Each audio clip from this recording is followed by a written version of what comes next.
Pues muy buenos días a todos y bienvenidos al canal del colegio. Este es el cuarto programa de Con Acento de Alumno. Ya sabéis que es esa sección del canal donde entrevistamos a varias personalidades del mundo educativo para conocer su opinión en esta situación tan difícil. Hoy está con nosotros Carlos Magro. Buenos días, Carlos. Hola Diego, ¿qué tal? ¿Cómo estás?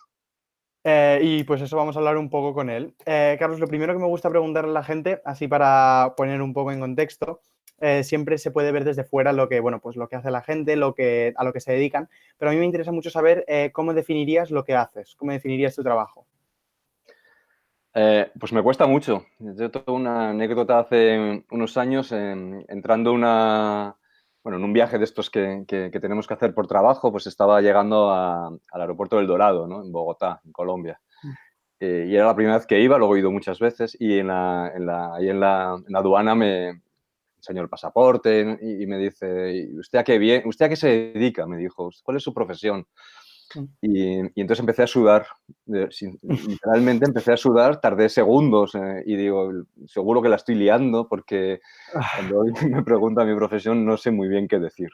Entonces luego uno a veces termina diciendo esto tan socorrido pero tan feo de consultor en educación, pero no me gusta nada. Yo en realidad a lo que me dedico es trato de pasármelo bien con lo que hago y yo me lo paso muy bien aprendiendo. Entonces, podríamos decir que en realidad a lo que me dedico, y tengo esa suerte, una enorme suerte, es que bueno, pues puedo trabajar aprendiendo, que es lo que más me gusta. Y eso es lo que hago, ¿no? Aprender, hablar con personas, aprender de libros, aprender, eso es lo que hago. Ujú. ¿Y dirías que este interés por la vía en la que estás ahora se te despertó cuando cuando eras más pequeño debido a la educación que recibiste o te vino más tarde?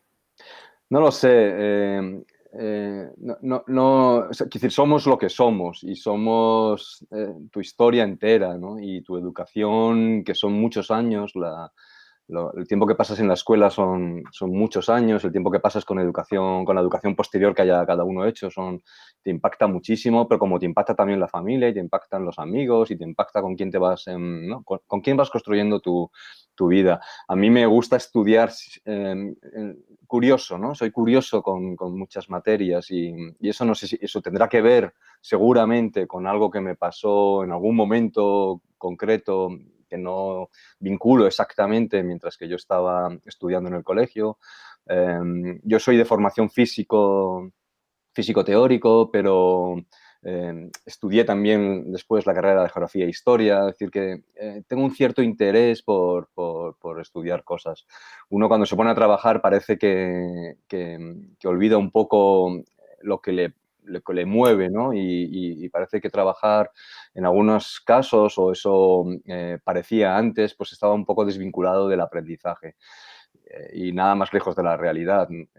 Yo creo que para poder en cualquier contexto trabajar bien necesitas seguir aprendiendo. Yo he ido evolucionando en mi carrera profesional y ahora pues me dedico tengo la suerte de poder realmente, si me apetece un tema, lo cojo y me lo estudio.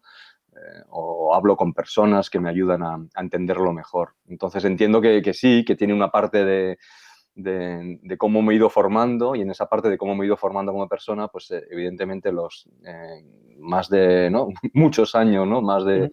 20 años, 22 años que pasé en los sistemas más formales de educación han conformado, ¿no?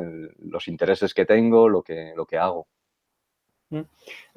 Claro, bueno, yo me está viniendo a la cabeza un proverbio chino que conocí hace mucho tiempo, que me lo dijo mi profesora de chino, me dijo, me hizo escribir bueno, claro, estaba escribiendo con el pincel con el que se escribe la tipografía china y claro, era mi primera vez, con lo cual me tiré unos 20 minutos para escribir 4 palabras y le dije, oye, ¿y esto que acabo de escribir qué es? Y me dijo, acabas de escribir, el aprendizaje no acaba nunca.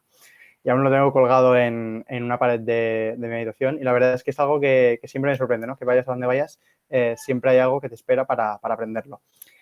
En este sentido, ¿tú qué rango crees? ¿Cuál crees que es el alcance de la educación? ¿Hasta dónde crees que llega? Tanto física como no físicamente. No sé si entiendo bien la pregunta. Lo que sí tengo muy claro, y a lo mejor te estoy preguntando ¿no? Te estoy preguntando por los Ujú. romanos y tú me has preguntado por los griegos, pero ahora me lo vuelves a matizar. Pero si algo tiene sentido, la educación es fundamentalmente romper espejos y abrir ventanas. Yo creo que esta metáfora es muy importante. Uno queda encerrado en su espejo si queda encerrado en sí mismo, si no se comunica con los otros, si queda encerrado también en su familia, si no es capaz de ver lo que, ¿no? Ni la ventana hacia el pasado, hacia esa herencia que compartimos con otros, ni tampoco la ventana hacia el futuro. Luego, probablemente la principal tarea de la educación sea ese ejercicio constante por abrir ventanas, romper espejos, combatir las herencias, combatir los destinos prefijados,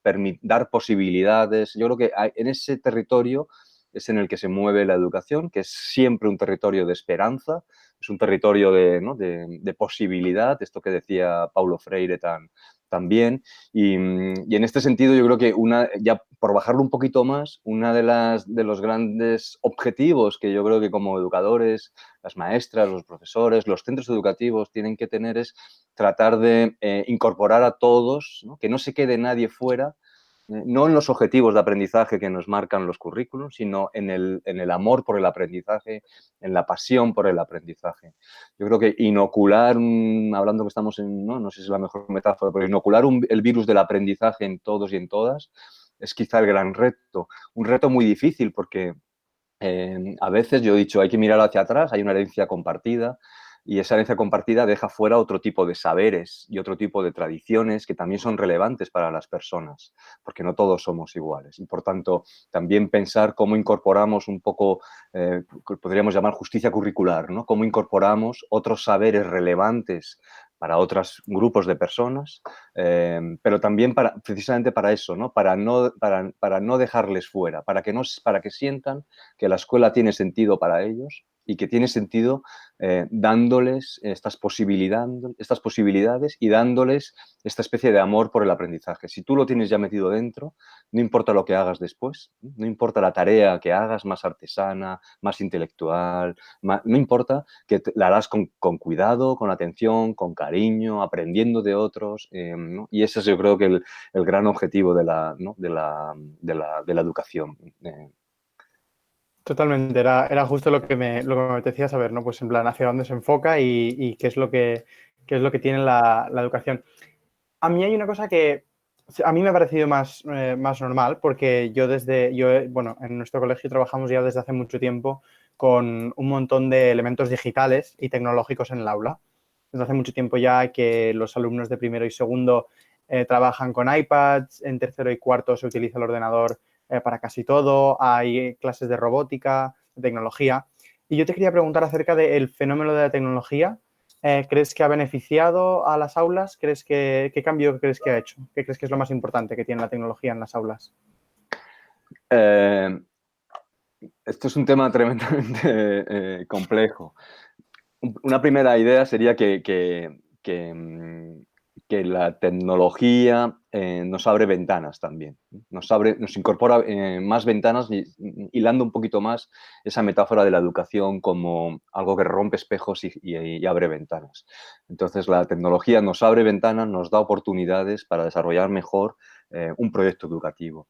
Dicho esto, y es común y todos lo repetimos muchas veces, pero a veces nos equivocamos, yo no digo que la tecnología sea una herramienta, creo que la tecnología es un entorno en el que ya estamos viviendo, relacionándonos, trabajando, aprendiendo. Es decir, que la tecnología es bastante más que un conjunto de herramientas, es el entorno en el que vivimos y por tanto hay que atenderlo con mucha cabeza y hay que atenderlo con cuidado, pero también tengo muy claro que la tecnología amplifica una buena enseñanza, amplifica ¿no? un buen proyecto educativo.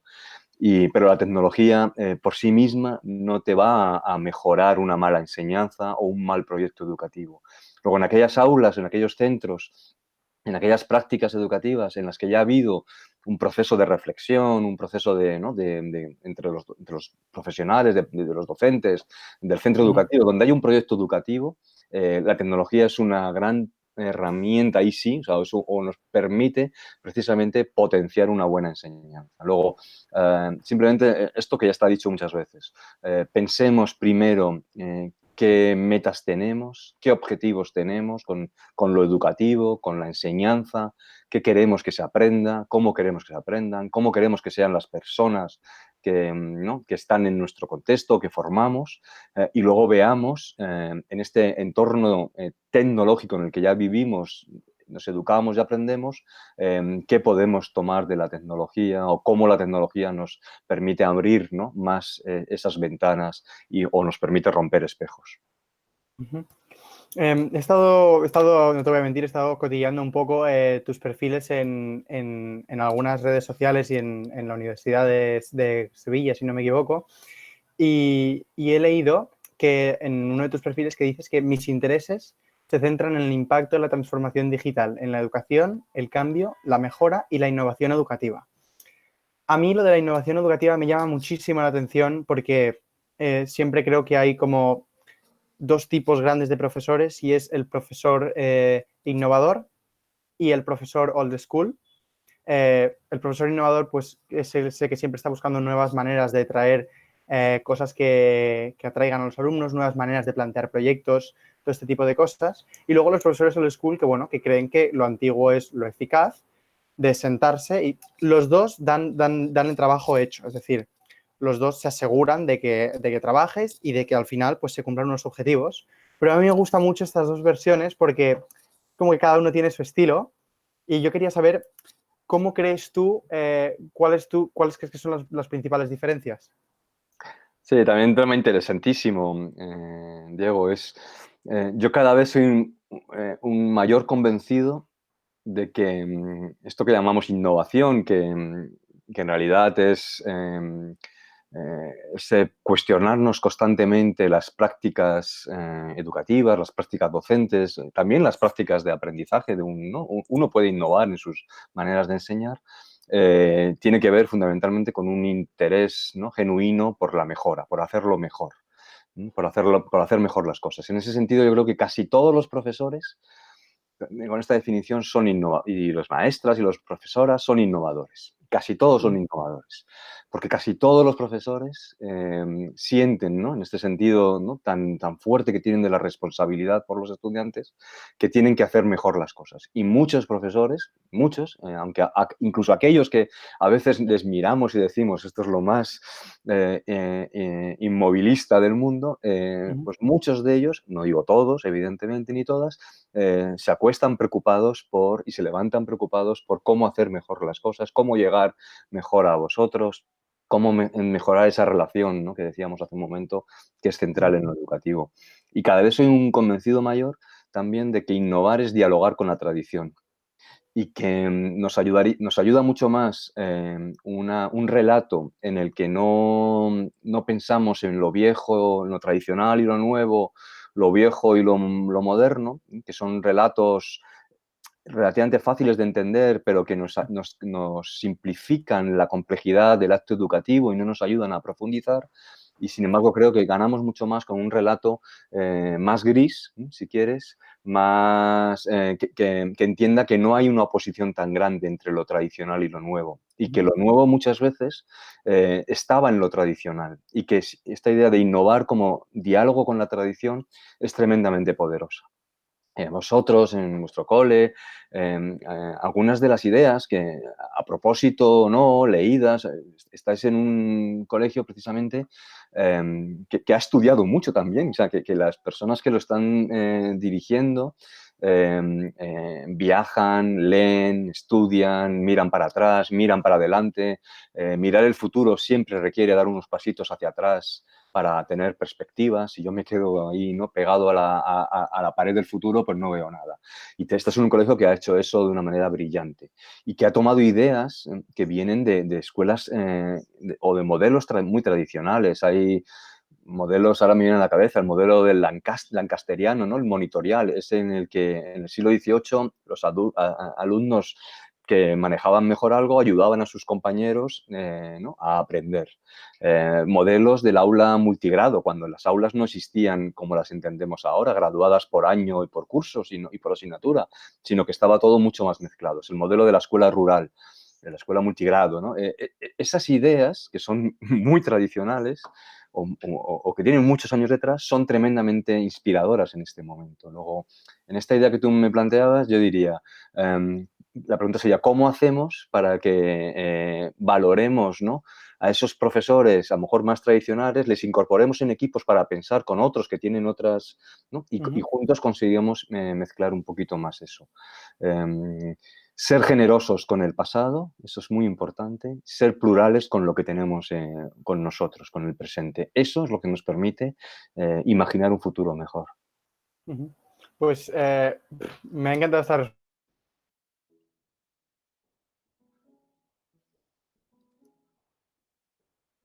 Era cómo y de qué maneras no debería innovar un educador.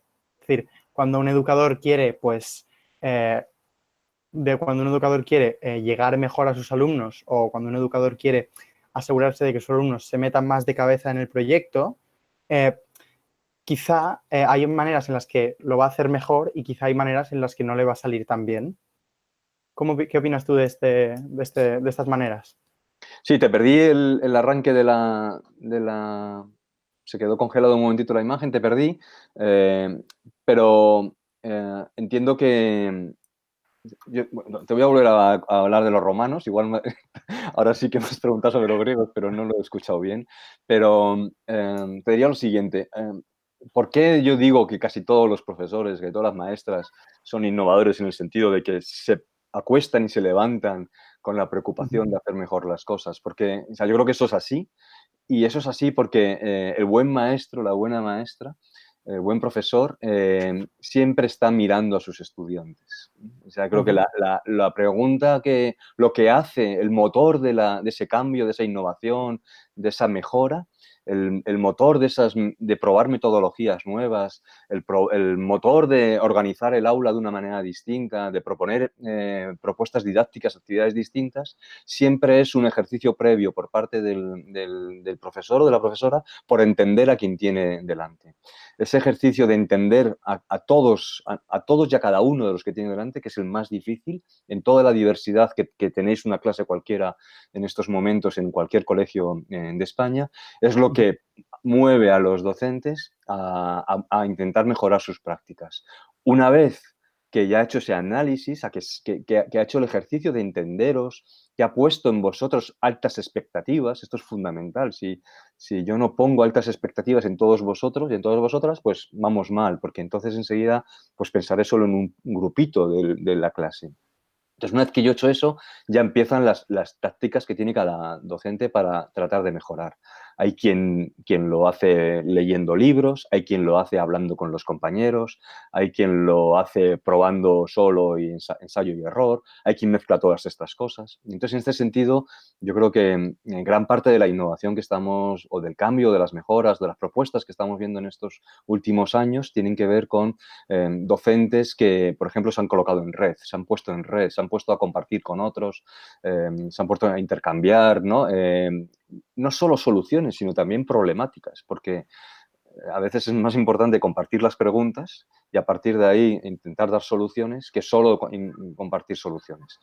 La práctica docente es muy exigente y te exige responder todos los días cuando entras a las 9 en clase y necesitas mucha metodología. Por eso las discusiones sobre metodología ocupan tanto a los docentes, pero los buenos docentes saben que la metodología siempre viene detrás de un previo paso, ¿no?, por las metas, ¿no?, por la reflexión.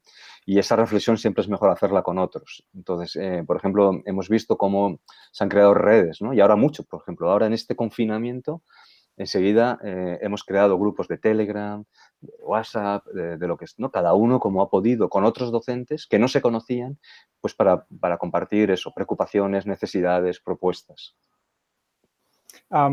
Esta pregunta a mí me vino a la cabeza pensando en la entrevista que le hice, la primera entrevista que hice fue a la Madre Mar, que es la directora de nuestro colegio.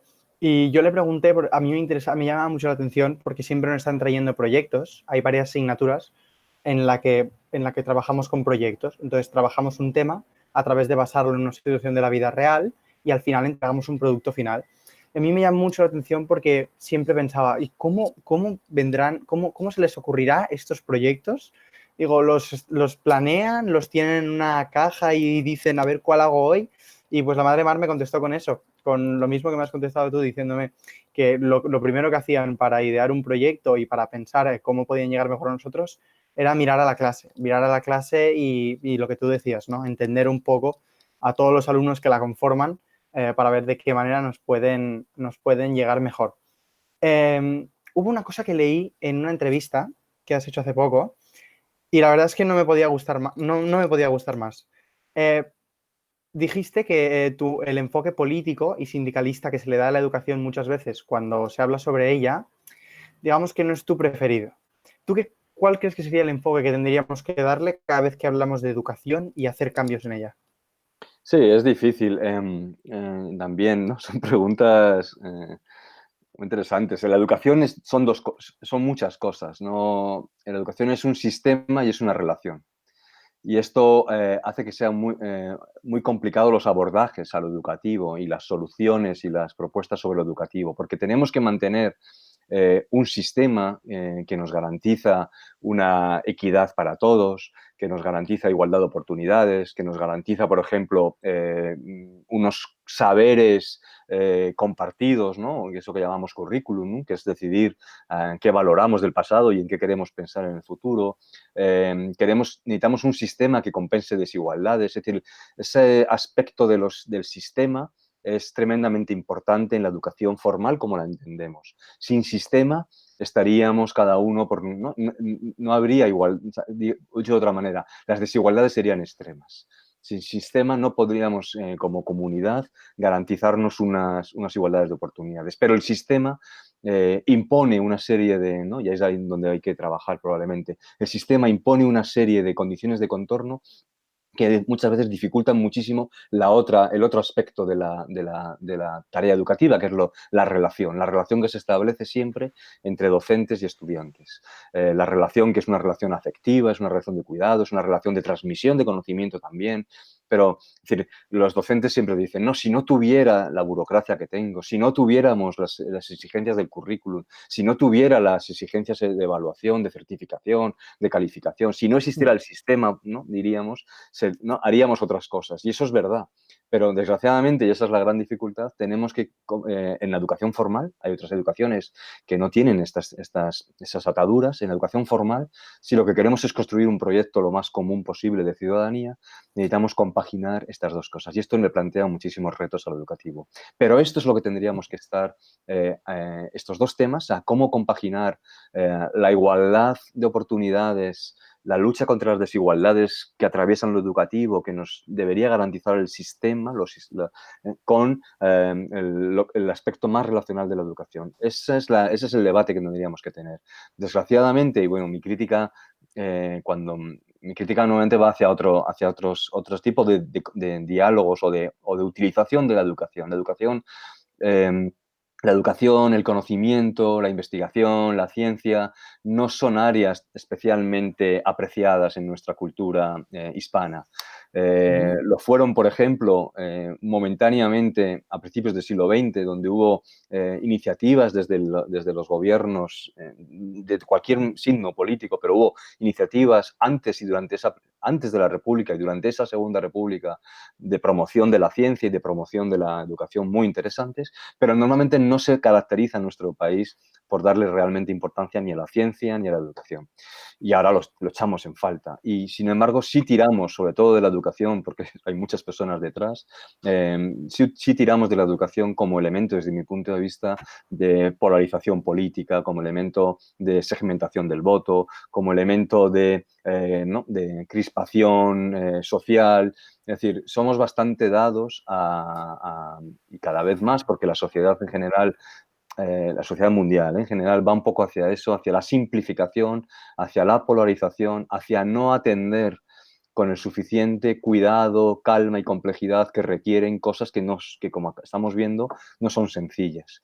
Y eso es lo que yo critico y lo que reclamo. Lo que reclamo es más debate genuino sobre lo educativo, que no solo es lo que pasa en el aula, también es eso otro del sistema, más colaboración entre los distintos planos de lo educativo, desde el sistema hacia lo que pasa en las aulas, más actores conversando, ¿no? Más voces conversando sobre lo educativo. No es ni un tema de políticos, ni es un tema solo de profes. Es un tema de bastante más instituciones, organizaciones y personas que conforman lo social. Y eso es un poco lo que reclamo cuando hago esa crítica. Justo en esta entrevista, unas líneas más abajo, hay una frase que la verdad que en cuanto la vi, la capturé y dije, esta para mí, porque es algo que, la frase es algo que yo digo mucho siempre y que me gusta mucho como filosofía. Y la frase es, hemos legislado mucho y cambiado poco. Para mí esta frase cuando la leí, me vino a la cabeza lo de, nos gusta mucho hablar, nos gusta mucho hablar de los problemas que tenemos, de, ay, esto me va muy mal, esto me va fatal, pero casi nunca pasamos a la acción. Nos cuesta mucho saltar, nos cuesta mucho mancharnos las manos, nos cuesta mucho ponernos de rodillas y entrar al tema. Y en ese sentido yo te quería preguntar, ¿de dónde crees tú más o menos intuyo la respuesta, pero me gustaría también escuchar un poco las razones y los motivos que hay detrás? ¿De dónde crees tú que surge el mejor cambio? ¿De la comunidad local o de una comunidad global que piensa en un plan para incorporar universalmente? No, yo creo que en realidad te voy a decir que de los dos lados. Necesitamos lo global, necesitamos lo local, necesitamos la gran escala y necesitamos la pequeña escala. No se cambia la educación y hay un montón de historia de la educación y de historia del cambio educativo y mucho paper escrito y mucho libro que demuestra que una cosa es la legalidad y otra la realidad y que las prácticas educativas no se cambian ni contra los docentes ni sin los docentes, ni sin las escuelas. Es decir, que necesitamos contar con los docentes, contar con las escuelas para hacer los cambios educativos. Por tanto, esta primera línea está claro que el cambio proviene, ¿no? O necesita o tiene que hacerse en las escuelas con sus situaciones, con sus contextos, con sus personas, con sus realidades. Y cada escuela en ese sentido es distinta. Pero como esto otro que te decía yo, necesitamos también sistema y necesitamos también un marco legal que nos tenemos que, no es otra cosa que las normas que nos damos, que compartimos cuando creemos que la vida no es una cuestión solo individual, cuando creemos que pues estamos viviendo en una sociedad ¿no? ¿no? Y que compartimos cosas comunes o que queremos construir cosas comunes, que queremos dar soluciones comunes o que queremos igualar desigualdades que si dejásemos las cosas sueltas estarían desbocadas. Por tanto, necesitamos también esa parte de la legalidad que nos ayuda, que tiene que ayudar y que tiene que ser un marco para actuar en los contextos concretos. Y luego necesitamos muchísimas escalas que nos ayuden al cambio. Probablemente uno de las deficiencias que, por ejemplo, en Barcelona tenéis un poquito mejor y siempre ahí, ¿no? Me diréis, bueno, no, pero visto desde Madrid yo os digo sí, ¿no? La gestión del lado educativo tiene que acercarse mucho más a las realidades de los centros y la gestión, digamos, administrativa y política. Y la única manera de hacer eso es acercarla a los municipios, acercarla a los distritos municipales, a los barrios, a los pueblos. Es decir, una gestión educativa centralizada en un ministerio es una locura en una sociedad compleja como la que está y diversa como la que vivimos.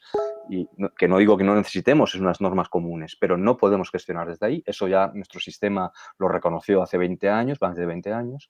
Una gestión solo desde las comunidades autónomas, en casos como el catalán, el andaluz, el madrileño, que es muy pequeña pero tiene muchísimos habitantes, es también difícil. Es un departamento, una consejería, son casi mini ministerios que reproducen lo peor de los ministerios y que apenas tienen capacidad para llegar realmente a lo que pasa en los centros. Por tanto, deberíamos todavía bajar un poquito más o incorporar más actores locales en la gestión de lo educativo. La situación en la que estamos ahora es tremendamente interesante en este aspecto. Pensar en la apertura de los centros en septiembre implica pensar en cuestiones pedagógicas, educativas, de organización escolar, que tienen que resolver en la mayoría de los casos cada centro educativo teniendo en cuenta sus espacios, sus estudiantes, sus profesores, es decir, algo muy situado y muy concreto. pero necesitamos también de personas que nos ayuden de fuera seguramente a pensar en cómo gestionar los espacios, a personas que nos ayuden a gestionar los temas sanitarios y de seguridad sanitario, a personas que nos ayuden a gestionar temas a lo mejor jurídicos, es decir, que claramente necesitamos equipos para pensar en septiembre, que probablemente otros espacios municipales que claramente tendrían que venir de los áreas, por ejemplo, de asistencia social, deportivas, de participación ciudadana que tienen los municipios, que tienen los pueblos, que tienen los distritos. Por tanto, un poco la respuesta sería, el cambio al final se ejecuta y se promueve desde el centro, no desde el individuo, sino desde el centro, como centro del cambio, pero necesitamos un marco y ese marco además tiene que tener luego, desde mi punto de vista, capas más cercanas de gestión política y de gestión administrativa más cercanas a las realidades para poder ayudar a las problemáticas concretas. Al final sí, es importante que cada caso es especial y cada caso es único, con lo cual me parece genial este enfoque de, sí que es verdad que hay que tenerlo generalizado, pero las realidades que tú comentas, pues sí, evidentemente son distintas. A mí siempre me gusta dedicar la parte final de la entrevista a el tema del coronavirus, a cómo esta pandemia nos ha afectado, porque creo que es, bueno, aparte de que creo que es muy, muy actual, más actual no puede ser, creo que es un enfoque bastante curioso. ¿Tú crees que esta pandemia ha dejado en evidencia alguna cosa en el sistema educativo? Sí, mucho. En el general sí, en el particular de algunas escuelas a lo mejor no, pero en general, y no solo del sistema, a mí me gusta también pensar que lo que nos ha puesto encima de la mesa de una manera clarísima son cosas que los sociólogos llevan diciéndonos muchos años y que muchas personas que se dedican a la educación lo saben, pero no era tan compartido. Y hay nos ha puesto encima de la mesa las desigualdades, por ejemplo, las desigualdades de nuestra sociedad. Vivimos en una sociedad con la desigualdad desbocada. Por un lado la desigualdad desbocada y por otro lado una falta flagrante de capacidad de diálogo. Bueno, pues esta situación nos ha colocado esas dos características de la sociedad, no solo española, sino casi global, del siglo XXI, del 2020, sobre la mesa. La desigualdad en el origen no es una desigualdad educativa o dicho de otra manera. Las desigualdades sociales, económicas, de capital cultural están aquí y atraviesan lo educativo y afectan de manera clarísima lo educativo. Luego, lo primero que hemos visto es que teníamos una sociedad mucho más desigual o muy desigual y esa desigualdad que, insisto, es social, económica, capital cultural, tiene un impacto tremendo sobre lo educativo, que la escuela, cuando existe presencialmente, trata de aminorar esas desigualdades, pero cuando nos hemos tenido que encerrar cada uno en nuestra casa, esas desigualdades se han amplificado, se hacen, ocupan todo el espacio y, por tanto, la primer costura rota que hemos visto no es tanto del sistema educativo, desde mi punto de vista, como de la propia sociedad en la que estamos viviendo. Es una sociedad tremendamente desigual. Y, por tanto, en las políticas que tenemos que pensar son políticas de ayuda a minorar esas desigualdades sociales y económicas. Y luego vendrán luego tendremos que pensar qué hacemos desde lo educativo también para ayudar a cambiar esas desigualdades o a modificar el origen de esas desigualdades. ¿Qué nos ha puesto más sobre la mesa? Nos ha puesto cosas positivas, nos ha puesto también la capacidad de reacción de la mayoría de los docentes y de compromiso, porque de repente, de un día para otro, sin tener plan realmente, sin haber estado organizado, en muchos casos sin infraestructuras, porque por mucho que nos digan, las infraestructuras públicas de plataformas pues no estaban a punto, han tenido que ampliar servidores y no funcionaban o no estaban funcionando para todos. Bueno, pues lo que hemos visto también es que la capacidad de reacción. Eso es una cosa buena, también es peligrosa, porque la capacidad de reacción tiene que estar vinculada siempre con un poquito de estrategia, con un poquito de planificación que la tenemos que dar más en colectivo.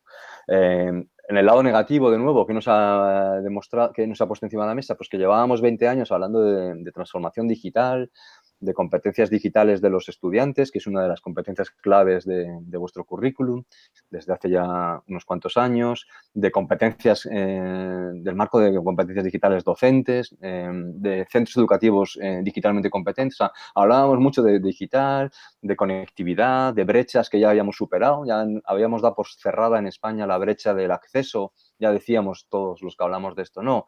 Hay 3 brechas. La del acceso, que es tener dispositivos de conectividad, está prácticamente solucionada. Bueno, pues ha llegado esta pandemia para decirnos que no está solucionada y que hay bolsas enormes de población y de hogares que no tienen ni conectividad ni dispositivos adecuados para poder seguir una educación a distancia. Luego nos ha puesto encima de la mesa eso, que nuestra sociedad es más desigual de lo que a veces la calle nos muestra si no nos movemos por todos los barrios y la televisión nos muestra si no, en general, si no atendemos a los detalles.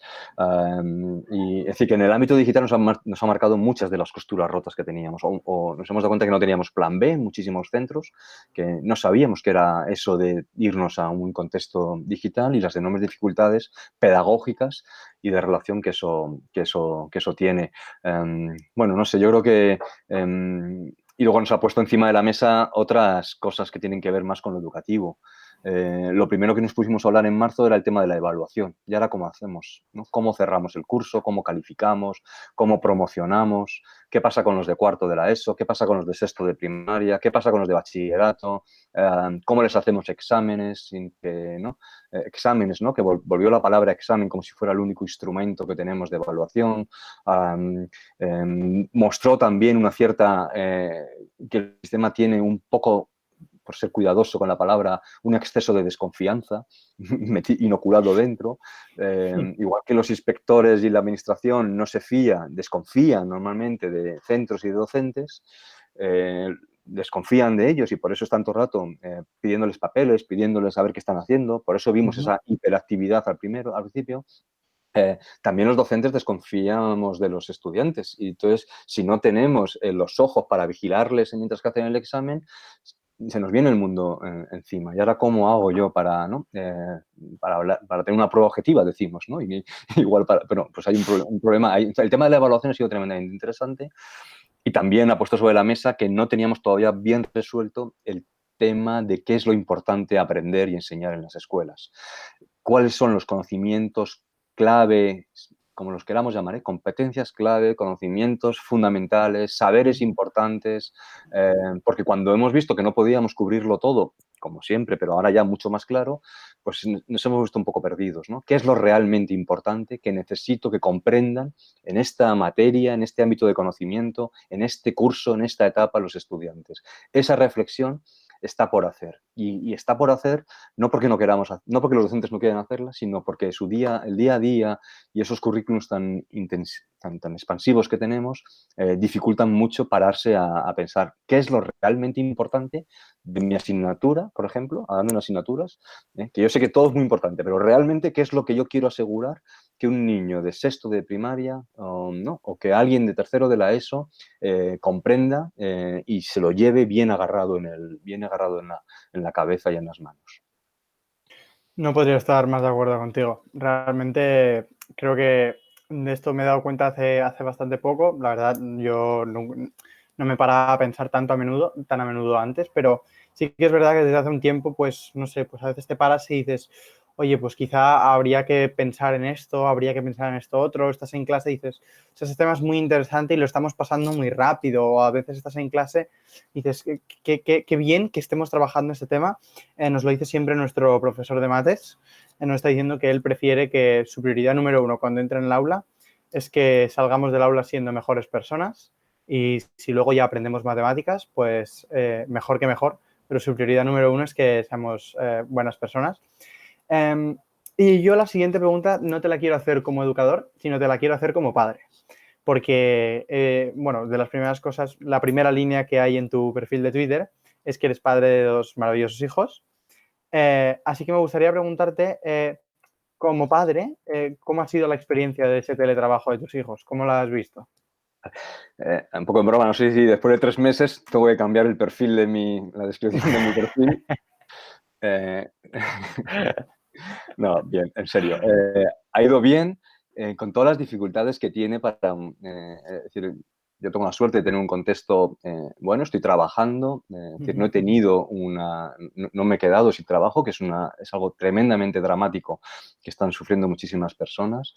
Estoy bien y mi contorno, mi entorno de personas cercanas están bien de salud, es decir, no he tenido tampoco ningún tipo de preocupación más allá de la normal por temas de salud que son tremendamente importantes y que otros millones de personas no están en estas circunstancias y por tanto son quizás las mejores condiciones. Dicho esto, vemos, por ejemplo, lo importante que es la escuela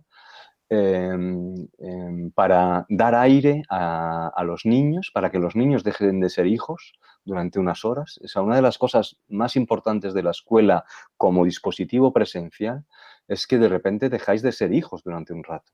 Y sois Diego, sois David, sois Luna, ¿no? Sois personas, ¿no? Haciéndose con sus intereses y no sois el hijo de, ni el hermano de, ni la hermana de.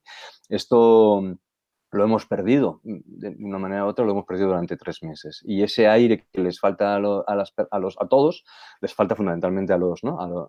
Les falta a los jóvenes, a los niños y a los jóvenes, nos falta también a los adultos. Todos necesitamos nuestros espacios de... Entonces, la escuela que nos da espacio y tiempo me parece fundamental y es una de las cosas que hemos visto. Y yo como padre, pues lo hemos vivido bien, ¿no? Pero vemos, por ejemplo, cosas tan importantes desde el punto de vista más del aprendizaje en casa, lo difícil que es, ¿no? O la imposibilidad directa, yo diría, de escolarizar los hogares.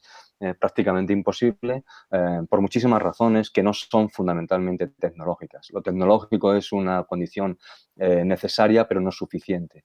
Pero necesitamos, por ejemplo, desarrollar muchísimo la autonomía de los adultos y de los chicos, la autonomía para el aprendizaje. Entonces, uno de los objetivos claros de cualquier centro educativo tendría que ser, y en muchos casos lo es, desde luego se declara, no sé si se hace, desarrollar autonomía desde muy pequeñitos para poder ¿no? ser responsables en la medida de la edad que tengan de su propio aprendizaje. Esto es tremendamente difícil y ahora lo hemos visto muy claro, lo hemos echado de menos muchas veces, tener más, no estar esperando a ver qué me dicen, qué tengo que hacer ahora, y esto es tremendamente importante. O sea que hay una serie de estas competencias, habilidades que a veces ¿no? Le decimos que tiene que trabajar entre otros espacios la escuela y que en estos momentos pues hemos echado de menos o en algunos casos habrán dicho, mira, qué bien, ¿no? Y que no depende de los niños, ¿no? Y de los jóvenes, pero no solo, también depende de cómo ¿no? yo me haya educado, me hayan educado, haya trabajado en la escuela.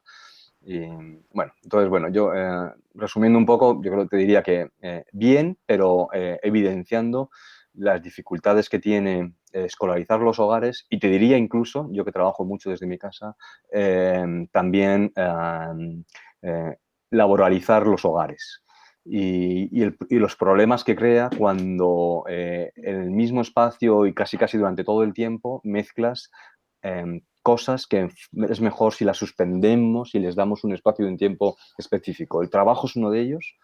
El trabajo tiene que tener su tiempo y su espacio, si no te come la vida. La escuela tiene que tener su tiempo y espacio, si no te come el día a día y al final no haces nada, ni una cosa ni otra. Sí, es una de las cosas que como alumnos siempre estamos hablando de ella, sobre todo al principio, porque claro, al principio pues era una situación muy rara y cuando llevábamos 1 o 2 semanas decíamos, es que de verdad no estoy siendo nada productivo, no me está saliendo nada y siempre se oía mucho en el grupo decir, pero ¿por qué si no son tareas tan largas, aparentemente no parecen tareas tan complicadas, ¿por qué me está costando tanto ponerme a ello? ¿Por qué me está costando tal? Y una de las cosas que siempre decíamos es que no hay un espacio diferenciado y el entorno en el que estamos, como bien tú decías, es el mismo y donde antes estábamos descansando y era nuestra zona de, digamos, relajarnos del día exhaustivo, pues ahora es nuestra zona de trabajar y de tener ese día exhaustivo. Entonces, como no hacemos esta separación y no hacemos esta distinción, quizás psicológicamente nos es un poco más complicado. Y me ha gustado mucho cómo has enfocado la pregunta porque me va genial para ir cerrando la entrevista, porque la última pregunta que tenía, de hecho, se me ocurrió antes de ayer, porque vi el telediario y vi una cosa que me aterrorizó.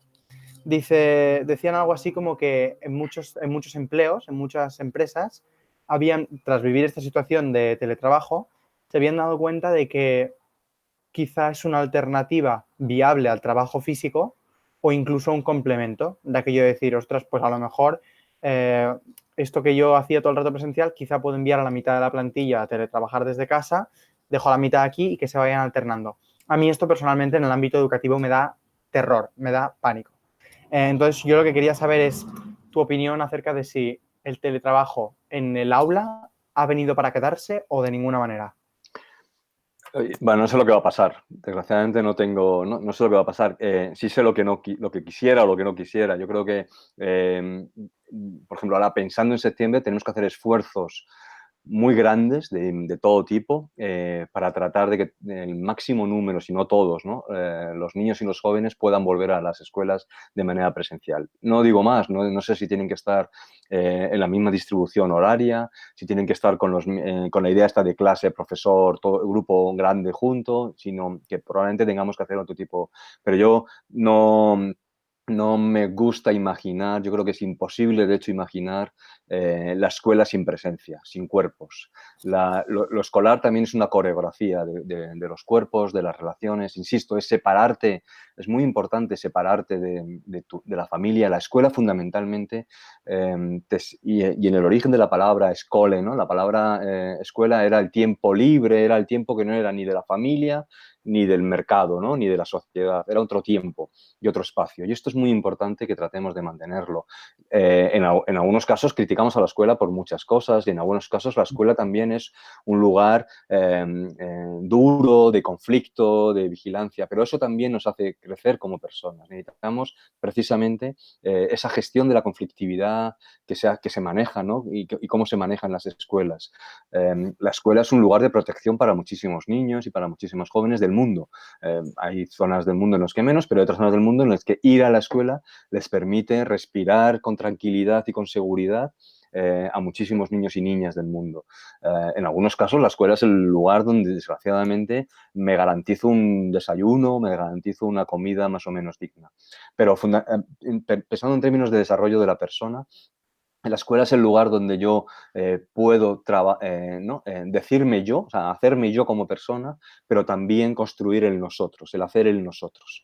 Y esto es muy importante. La escuela tiene que luchar contra esta idea una de las cosas que recorren nuestro sistema es quizá la extremada segregación que tiene. La segregación no es otra cosa que estar siempre con tu grupo, ¿no? Con los que son igual que tú.